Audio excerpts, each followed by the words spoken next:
Porn వీడియోలంటే ఏంటి? బట్టలిప్పదీసి శృంగారం చేసుకునేటటువంటి వీడియోలు. ఇవి చూడటం వల్ల యువతరం పాడైపోతుంది. వాళ్ళల్లో కామ ఆహ్, వాంఛలు పెరుగుతున్నాయి. దాంతో వాళ్ళు అది తీర్చుకోవడానికి వక్ర మార్గంలోనన్నా వెళ్తున్నారు. లేదంటే తోటి విద్యార్థుల పట్ల లైంగిక వేధింపులకు పాల్పడుతున్నారు. కాబట్టి ఇట్లాంటి పోర్న్ వీడియోలు చూడకుండా నిషేధించేలా ప్రభుత్వాన్ని ఆదేశించండి అని సుప్రీంకోర్టు దగ్గరికెళ్తే, సుప్రీంకోర్టు ఏమంటోంది?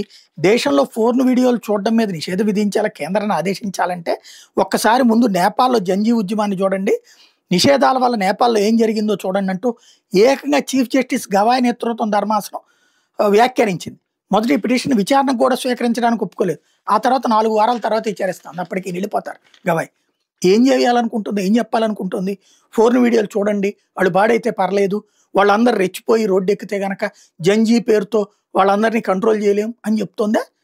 అంటే పాలకులు మారతారన్నటువంటి భయంతో వెధవ పనులు చేయాలంటుందా? ఆ లెక్కనైతే గనక డ్రగ్స్ బాగా యువతరం అడిక్ట్ అవుతుంది. వాళ్ళు రేపు పొద్దున్న డ్రగ్స్‌కి అనుకూలంగా కూడా కొన్ని దేశాల్లో ఉద్యమాలు జరిగినాయి. గంజాయికి అనుకూలంగా కూడా కొన్ని దేశాల్లో ఉద్యమాలు జరిగాయి. వాటన్నిటిని ప్రోత్సహిద్దామా? అందుకేనా ప్రభుత్వాలు ఉండేది? అందుకేనా ప్రజాస్వామ్యం ఉండేది? అందుకేనా న్యాయ వ్యవస్థ ఉండేది? పోర్న్ అనేటటువంటి దాని ద్వారా నాశనం అవుతున్నారు యువతరం అంటే, అది ఆపితే, అది నిషేధిస్తే జంజీ ఉద్యమాలు వస్తే నేపాల్ లాగా అంటే, నేపాల్‌లో వచ్చింది దాని గురించిన జంజీ ఉద్యమాలు కాదు. టోటల్‌గా బ్యాన్ చేయడం వల్ల వచ్చినాయి. మరి ఎందుకు ఇట్లాగా ఆలోచిస్తోంది న్యాయస్థానం? ఆలోచించాల్సిన సందర్భం వచ్చింది.